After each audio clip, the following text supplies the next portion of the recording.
Good morning, everyone. നമ്മളിപ്പോ പുതിയൊരു ഇതിലേക്കാണ് കിടക്കുന്നത്. സോഷ്യോളജി സെക്കൻഡിലത്തെ പുതിയൊരു ബ്ലോക്കിലേക്കാണ് നമ്മൾ പോകുന്നത്. ഇതിലെന്ന് വെച്ചാൽ സോഷ്യോളജിനെ കുറിച്ചിട്ടാണ് നമ്മൾ പഠിക്കുന്നത്. അതായത് സോഷ്യോളജിന്റെ ഘടനകൾ എങ്ങനെയൊക്കെയാണ്, സോഷ്യോളജി എന്താണ്, സോഷ്യോളജിയിലുള്ള ഓരോ ഇതിലും നമുക്ക് വരുത്തുന്ന മാറ്റങ്ങൾ എന്തൊക്കെയാണ്, അതിൽ ഫിലോസഫേഴ്സിനെ കുറിച്ചിട്ട് അങ്ങനെയുള്ള കാര്യങ്ങളൊക്കെയാണ് ഇതിൽ നടക്കുന്നത്. സോഷ്യോളജി സെക്കൻഡിൽ നമ്മൾ പറയുന്നത്. അതിൽ ഫസ്റ്റ് എന്ന് പറയുന്നത് നമുക്കറിയാം എന്താണ് സൊസൈറ്റി. സോഷ്യോളജി എന്ന് പറയുന്നത് എന്തിനെ കുറിച്ചിട്ടുള്ള പഠനമാണ്? സൊസൈറ്റിയെ കുറിച്ചിട്ടുള്ള പഠനമാണ്, അല്ലെ? സൊസൈറ്റി എന്ന് പറഞ്ഞാൽ എന്താണ്? നമ്മൾ ജീവിക്കുന്ന സമൂഹത്തിനെ സമൂഹമാണ് എന്തെന്ന് പറയുന്നത് സൊസൈറ്റി എന്ന് പറയുന്നത്. ആ സൊസൈറ്റിയിൽ തന്നെ ഡിഫറെന്റ് ആയിട്ടുള്ള ഓരോന്നും വ്യത്യസ്തമാണ്. ഒന്നിനോട് സാമ്യമുള്ള ഒന്നും തന്നെ ഇല്ല, അല്ലെ? അപ്പൊ അതിനെയാണ് നമ്മൾ ആ സൊസൈറ്റിയെ ഡിഫറെന്റ് ആയിട്ടുള്ള മനുഷ്യന്മാരെ ഒരുമിച്ച് കൊണ്ട് നടക്കുന്നതാണ് എന്തെന്ന് പറയുന്നത് സൊസൈറ്റി എന്ന് പറയുന്നത്. ആ സൊസൈറ്റിയെ കുറിച്ചിട്ടുള്ള പഠനമാണ് എന്ത് സോഷ്യോളജി എന്ന് പറയുന്നത്. ഈ സോഷ്യോളജിയിൽ നമുക്ക് ഇതിന് ഓരോരോ ബ്ലോക്കുകൾ, ഓരോരോ യൂണിറ്റുകളായിട്ടുണ്ട്. അത് മെയിൻ ആയിട്ട് ഇവല്യൂഷനെ കുറിച്ചിട്ടാണ് ഈ യൂണിറ്റുകളിൽ പറയുന്നത്. അത് ഫസ്റ്റ് വൺ എന്ന് പറയുന്നത് perspectives of sociology. Perspectives of സോഷ്യോളജിയിൽ പറയുന്ന കാര്യങ്ങള് സൊസൈറ്റിയിൽ വന്നിട്ടുള്ള പല മാറ്റങ്ങളെ കുറിച്ചിട്ടുമാണ് പറയുന്നത്.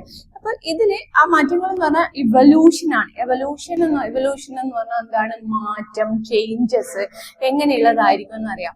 പണ്ട് കാലം ഒരു 17-16 നൂറ്റാണ്ടുകളും ഇന്നത്തെ പ്രസന്റിലത്തെ സൊസൈറ്റിയും തമ്മിൽ ഒരുപാട് വ്യത്യാസങ്ങളുണ്ട്, ഇല്ലേ? ആ കാലഘട്ടത്തിൽ ഒരു 17-18 നൂറ്റാണ്ടുകളിൽ കൊളനൈസേഷൻ ഉണ്ട്, മെർക്കന്റലിസം ഉണ്ട്, അങ്ങനെയുള്ള കാര്യങ്ങളൊക്കെ അന്നേരം ആ കാലഘട്ടത്തിലുണ്ട്, ഇല്ലേ?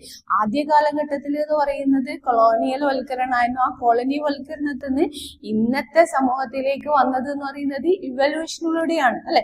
അങ്ങനെയുള്ള ആ ഇവല്യൂഷനെ കുറിച്ചിട്ടുള്ള പോസിറ്റീവ് ആയിട്ടുള്ള തിങ്കിങ് ആണ് എന്തെന്ന് പറയുന്നത്. പോസിറ്റീവ് തിങ്കിങ്ങിനെ കുറിച്ചിട്ടുള്ളതാണ് നമ്മൾ ഏതിൽ ഡിസ്കസ് ചെയ്യുന്നത്? ഈ സോഷ്യോളജി ഓഫ് സെക്കൻഡിൽ ചർച്ച ചെയ്യുന്നത്. അപ്പൊ എന്താണ് സോഷ്യോളജി എന്ന് പറഞ്ഞു? സോഷ്യോളജി എന്ന് പറയുന്നത് എന്താണ്? സൊസൈറ്റിയെ കുറിച്ചിട്ടുള്ള പഠനം. അതായത് സൊസൈറ്റീന്റെ എല്ലാം കൾച്ചറൽ പെടാം, സാംസ്കാരികം പെടാം, പിന്നെ രാഷ്ട്രീയം പെടാം, അങ്ങനെയുള്ള മതപരമായിട്ടുള്ള കാര്യങ്ങൾ, അങ്ങനെയുള്ള എല്ലാ ഇതിനെയും കുറിച്ചിട്ടാണ് നമ്മൾ ഇതിലുണ്ടാക്കുന്നത് സൊസൈറ്റിയിലുള്ള ഈ ഇവല്യൂഷനിൽ. ആ ഇവല്യൂഷൻ എന്ന് പറഞ്ഞാൽ മാറ്റമാണ് കേട്ടോ. പണ്ട് മതപരമായ മതത്തിന്റെ എക്സാമ്പിൾ ഒരു മത റിലീജിയൻ ആയിട്ടുള്ള കാര്യങ്ങൾ എടുത്തിട്ടുണ്ടെങ്കിൽ അന്നത്തെ കാലഘട്ടത്തിലേത്തെ മതപരമായ ആചാരങ്ങളോ അനുഷ്ഠാനങ്ങളോ ഒന്നുമല്ല ഇന്നത്തെ പ്രസന്റിൽ നടക്കുന്നത്, 21ാം നൂറ്റാണ്ടിൽ നടക്കുന്നത്, അല്ലെ? അപ്പൊ ആ കാലഘട്ടത്തിൽ അതിൽ നിന്ന് ഇങ്ങനെ മാറി മാറി ചേഞ്ച് ആയി വന്നതാണ് അറ്റ് പ്രസന്റിലെ സൊസൈറ്റി എന്ന് പറയുന്നത്. അങ്ങനെയുള്ള ഇവല്യൂഷനെ കുറിച്ചിട്ടുള്ള ഡിസ്കഷൻ ആണ്, അതിനെ കുറിച്ചുള്ള മാറ്റേഴ്സ് ആണ് ഏതിൽ സോഷ്യോളജിയിൽ നമ്മൾ നോക്കുന്നത്. ഈ കോളനിവൽക്കരണം പിന്നെ ഫസ്റ്റ് കോളനിവൽക്കരണം അമേരിക്കൻ റവല്യൂഷൻ, ഫ്രഞ്ച് റവല്യൂഷൻ, അങ്ങനെയുള്ള അമേരിക്കൻ റവല്യൂഷനിലെ കോളനിവൽക്കരണം ഒരു പ്രധാന ഇതായിട്ടാണ് കാണുന്നത്. എന്താണ് അമേരിക്കൻ റവല്യൂഷൻ ഉണ്ടാവാൻ തന്നെ കാരണം എന്താണ്? ഈ കോളനിവൽക്കരണമായിരുന്നു. ബ്രിട്ടന്റെ കോളനിവൽക്കരണമാണ് അമേരിക്കൻ റവല്യൂഷന് കാരണമായത് തന്നെ. അതായത് ബ്രിട്ടന്റെ അധികാരത്തിൽ നിന്ന് ആരെ ഒഴിവാക്കുക? യുണൈറ്റഡ് ഓരോ സ്റ്റേറ്റുകളായിട്ട് അതിനെ മാറ്റുക എന്നുള്ള അവരുടെ ആഗ്രഹത്തിന്, അതായത് ആ ഇവല്യൂഷൻ, ആ ചേഞ്ച് ആണ് ഏതിലേക്ക് എത്തിച്ചത്? അമേരിക്കൻ റവല്യൂഷനിലേക്ക് എത്തിച്ചത്. പിന്നെന്ന് പറയുന്നത് ഫ്രഞ്ച് റവല്യൂഷൻ. ഫ്രഞ്ച് റവല്യൂഷനിൽ എന്താണ് ഉണ്ടായത്? ഫ്രഞ്ച് റവല്യൂഷനിൽ ഒരു രാജഭരണമായിരുന്നു. ആ രാജഭരണം, ആ കിങ്ലർഷിപ്പിൽ നിന്ന്, ആ അമിത അധികാരത്തിൽ നിന്ന് ജനങ്ങള് ഒരു റിലീഫിനെ ആഗ്രഹിച്ചിട്ടാണ് ഏതിലേക്ക് എത്തിയിട്ടുള്ളത്? ഫ്രഞ്ച് റവല്യൂഷൻ എത്തിയത്.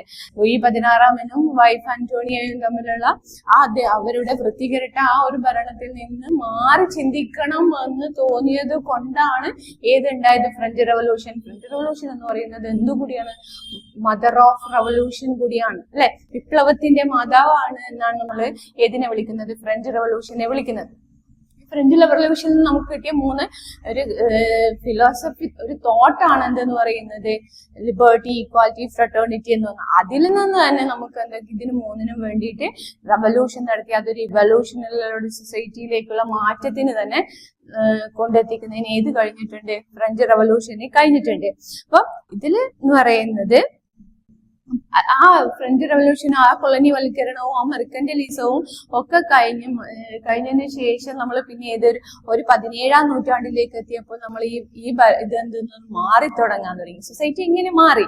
ആ കാലഘട്ടത്തിലുള്ളതുപോലെ എല്ലാം സൊസൈറ്റി പിന്നെ മാറി വരാൻ തുടങ്ങി. പിന്നെ 17ാം നൂറ്റാണ്ടാകുമ്പോഴത്തേക്ക് സൊസൈറ്റിന്റെ ചേഞ്ചസ് തന്നെ വ്യക്തമായി കാണുന്ന തരത്തിലുണ്ടായി. അപ്പൊ അങ്ങനെയുള്ള ചേഞ്ചസ് മാറിക്കൊണ്ടിരിക്കുമ്പോൾ എങ്ങനെയൊക്കെയാണ് മാറുന്നത് എന്നതിനെ കുറിച്ചിട്ട് പല ഫിലോസഫേഴ്സും നമുക്ക് കാണിച്ചു തരികയും നമ്മൾ ഇതിലൂടെ പഠിക്കുകയൊക്കെയാണ് ചെയ്യുന്നത്. അപ്പം ആദ്യത്തെ സോഷ്യൽ ചേഞ്ച് എന്ന് പറയുന്നത് ഞാൻ പറഞ്ഞു, ഈ റവല്യൂഷനിലൂടെ ലിബർട്ടി, ഈക്വാലിറ്റി, ഫ്രട്ടേണിറ്റി എന്നുള്ള ഇതാണ് എന്റെ ഫസ്റ്റ് ലീഡിങ് സോഷ്യൽ ഇവല്യൂഷൻ എന്ന് പറയുന്നത്. ഫ്രഞ്ച് റവല്യൂഷന്റെ ഫസ്റ്റ് ലീഡിങ് എന്താണ്? ഫസ്റ്റ് ലീഡിങ് ഇവല്യൂഷൻ ആണ് ഏത്? Liberty, fraternity, equality. ഇത് തന്നെ നമ്മളെ ഇന്ത്യൻ ഭരണഘടനയിൽ തന്നെ ഇതിന് അത്രയും ഇമ്പോർട്ടൻസ് കൊടുത്ത് നമ്മുടെ ഇന്ത്യൻ ഭരണഘടനയിൽ പ്രത്യേകമായിട്ട് എഴുതിയിട്ടുള്ള കാര്യമാണ് ലിബർട്ടി, ഈക്വാലിറ്റി, ഫ്രട്ടേണിറ്റി എന്ന് പറയുന്ന സാധനം. അപ്പൊ ഇതിന്റെ ഒരു ചേഞ്ചസ് കൊളനിവൽക്കരണത്തിൽ നിന്ന് ഇതിലേക്ക് എത്തി ഈ റവല്യൂഷനിലൂടെ മാറിക്കൊണ്ടിരുന്നത്. ഇതൊരു 17ാം നൂറ്റാണ്ടാകുമ്പോഴത്തേക്ക് തന്നെ ഇത് മാറാൻ തുടങ്ങി. ജസ്റ്റ് സോഷ്യൽ ഇവല്യൂഷൻ മാറിക്കൊണ്ടിരിക്കുകയും ചെയ്തു. നമ്മൾ ഇതിലുള്ള കുറെ ഇതെന്ന് പറയുന്നത് കാലഘട്ടത്തിനനുസരിച്ചിട്ട് നമ്മൾ എന്ത് ചെയ്യണം? സൊസൈറ്റിയിൽ മാറ്റങ്ങൾ വരുത്തണം. ആ മാറ്റങ്ങൾ വരുത്തുന്ന ഭരണപരമായിട്ടായിരിക്കണം, മതപരമായിട്ടാണ്, സാമ്പത്തികപരമായിട്ടുള്ള മാറ്റങ്ങളും ഒക്കെ നമ്മൾ നടത്തുമ്പോൾ നമുക്കതൊരു സൊസൈറ്റിക്ക് കൊടുക്കുന്ന ഒരു പുരോഗമനമാണ്, അല്ലെ? സൊസൈറ്റി നമ്മൾ മാറുക എന്ന് പറയുന്നത് ഏത് മാറുക എന്നുള്ളതാണ്, സൊസൈറ്റി മാറുക എന്നുള്ളതാണ്. അപ്പൊ സൊസൈറ്റിക്ക് അങ്ങനെയുള്ള പല ഇവല്യൂഷൻസ് ഒക്കെ കൊടുക്കണമെങ്കിൽ അവരുടേതായിട്ടുള്ള അഭിപ്രായങ്ങൾ പറയും. അങ്ങനെയുള്ള ഒരു മെയിൻ ഫിലോസഫിക്കൽ തിങ്കർ ആണ് ആര്? Raymond Aaron.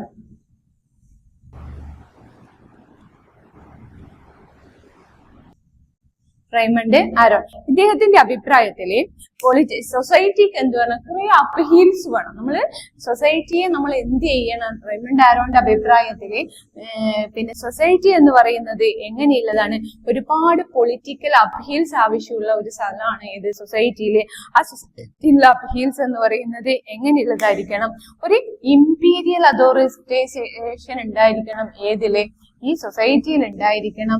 അപ്പൊ അങ്ങനെ ഉണ്ടാകുമ്പോൾ നമുക്ക് എന്തിലേക്ക് വരാം? ഒരു ഇവല്യൂഷനിലേക്ക് മാറാം. സൊസൈറ്റിയെ മാറ്റി ചിന്തിക്കാം. അദ്ദേഹത്തിന് ഒരു പറഞ്ഞ കാലഘട്ടം എന്ന് പറയുന്നത് 1848 മുതൽ 51 വരെയുള്ള കാലഘട്ടം എന്ന് പറയുന്നത് ഒരുപാട് പൊളിറ്റിക്കൽ ഇഷ്യൂസ് ഉണ്ടായ കാലഘട്ടമാണ്. ആ കാലം നിന്ന് നമ്മൾ എന്ത് ചെയ്യണം?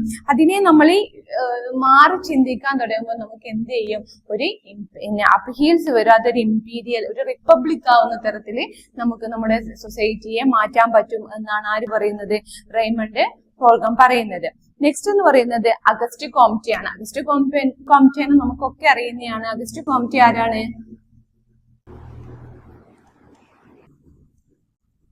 നമ്മുടെ ഫാദർ ഓഫ് സോഷ്യോളജിന്റെ പിതാവാണ് ആര്? അഗസ്റ്റ് കോംറ്റെ എന്ന് പറയുന്നത്. ഇതൊക്കെ ഫൗണ്ടേഴ്സ് ആണ് കേട്ടോ. ഇതിന്റെ ഒക്കെ പൊളിറ്റിക്കൽ ഫൗണ്ടേഴ്സ് അല്ലെങ്കിൽ ഫിലോസഫിക്കൽ ഫൗണ്ടേഴ്സ് എന്ന് പറയുന്നതാണ് ആരൊക്കെ? റെയ്മണ്ട് ആരോൺ, അഗസ്റ്റ് കോംറ്റെ അതിലെ ആദ്യത്തെ ഫൗണ്ടർ ഓഫ് ദ സോഷ്യോളജിസ്റ്റ് ആണ്. ആരെന്ന് പറയുന്നത്?